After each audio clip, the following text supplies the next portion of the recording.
Assalamualaikum warahmatullahi wabarakatuh. Perkenalkan, nama saya Muhammad Dafa. Saya adalah mahasiswa dari Sekolah Tinggi Agama Islam Al-Hikmah Jakarta. Di sini saya ingin menyelesaikan tugas saya dari mata kuliah metodologi studi Islam yang diampu ataupun dibimbing langsung oleh dosen kami yang bernama Dr. Haji Anis Mashkur, MSI. Semoga beliau yang membimbing kami mendapatkan pahala yang banyak, rezeki yang berlimpah, rezeki yang berkah, serta sehat walafiat untuk dirinya beserta keluarganya. Di sini saya ingin menyampaikan berkaitan dengan tugas kami yang berjudul ataupun pokok bahasanya adalah pelbagai pendekatan studi Islam. Nah, maksudnya apa tuh kira-kira? Pelbagai itu adalah maknanya aneka. Aneka itu adalah maknanya macam, berarti di sini artinya adalah macam-macam ataupun aneka pendekatan-pendekatan dalam studi Islam. Nah, apa aja tuh kira-kira? Berarti kan kalau di sini maknanya aneka, berarti banyak. Nah, yang pertama itu ada pendekatan interdisipliner. Kemudian yang kedua ada pendekatan dalam studi Islam dari pemikirannya Charles J. Adams. Kemudian yang ketiga ada pendekatan semiotik. Kemudian selanjutnya ada pendekatan sejarah.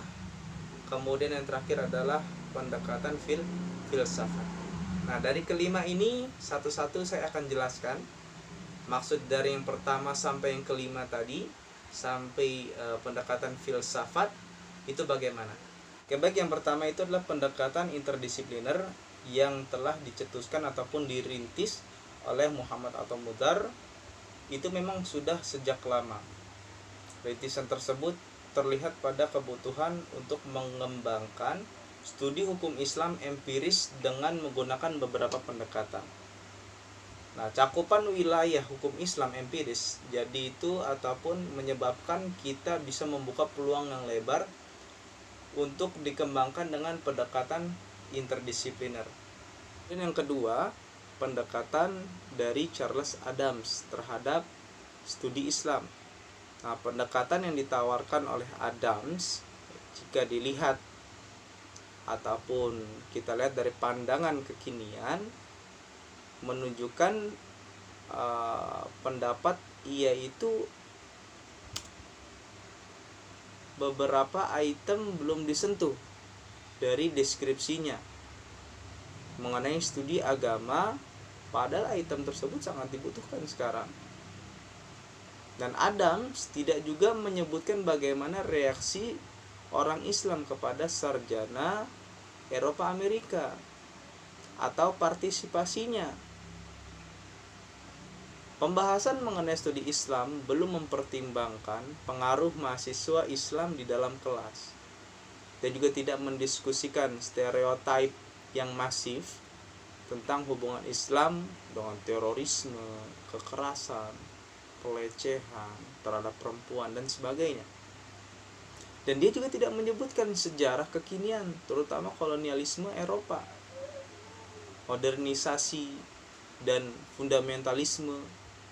Lebih jauh lagi, dia tidak juga merujuk pada peran media dan jurnalistik dalam mempengaruhi image tentang Islam sekarang. Dan tentu saja fenomena ini ataupun fenomena terkini seperti post-strukturalisme, kemudian kritis konstruktivisme, feminisme, gender, dan diskursus postkolonial termasuk juga kritis orientalisme sendiri.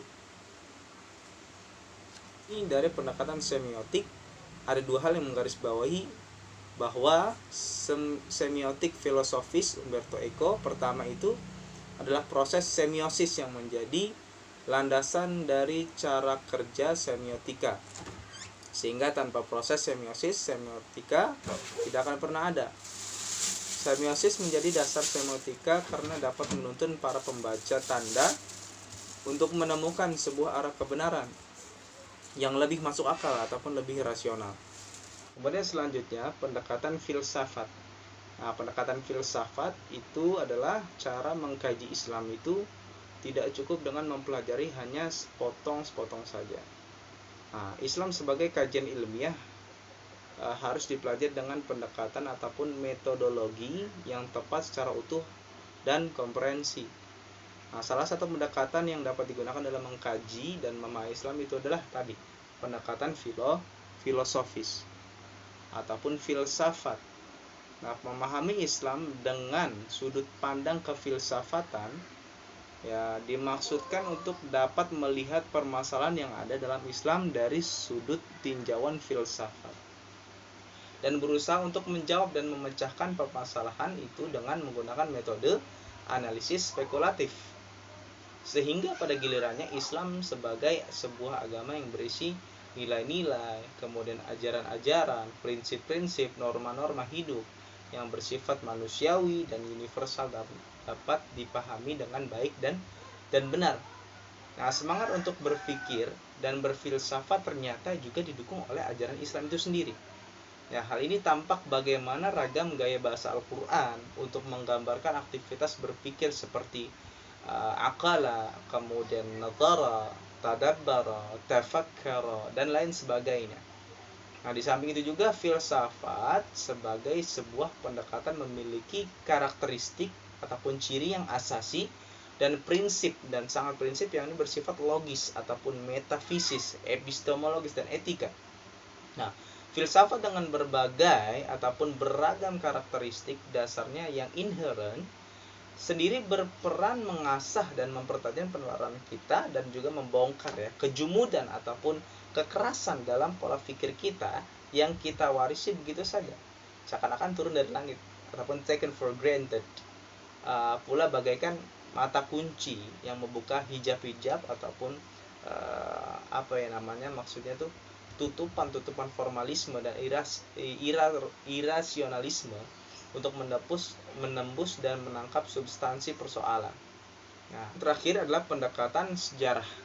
Nah, Islamic Studies ataupun Studies merupakan sebuah disiplin ilmu yang sangat tua, seumur dengan kemunculan Islam itu sendiri.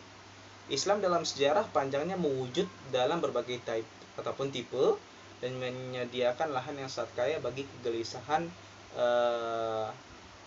akademik dari kalangan ilmuwan baik dari kalangan muslim ataupun non-muslim. Jika studi outsider terwadahi dalam bentuk orientalisme atau islamologi, maka kajian insider memunculkan model ngaji yang berorientasi pengalaman. Karena sejarah juga kan kita bisa ketahui bahwasannya kita harus belajar sejarah. Kenapa sih? Agar kita tidak mengulangi kesalahan-kesalahan yang lampau ataupun menemukan perihal yang sama di masa depan. Nah, maka kajian insider memunculkan model ngaji yang berorientasi pengalaman. Nah, maka pengalaman ini kan sebagai guru terbaik. Nah, apologis ataupun apologis, bukan apologize, kalau apologis itu maaf, yang memberi counter terhadap orientalisme, islamisasi ilmu yang berupaya memberikan landasan paradigma Islam bagi ilmu-ilmu sekuler atau studi Islam klasik yang bersifat kritis namun masih berorientasi pada pengalaman. Sebagai objek studi, Islam harus didekati dari berbagai aspeknya dengan menggunakan multidisiplin ilmu pengetahuan untuk mengurai fenomena agama ini, salah satunya melalui pendekatan sejarah yang tidak dapat diabaikan begitu saja bagi seseorang yang ingin memahami tentang Islam dengan benar. Mungkin itu saja dari saya, Muhammad Dafa. Kurang lebihnya mohon maaf karena saya pribadi juga masih belajar. Terima kasih, syukran. Wassalamualaikum warahmatullahi wabarakatuh.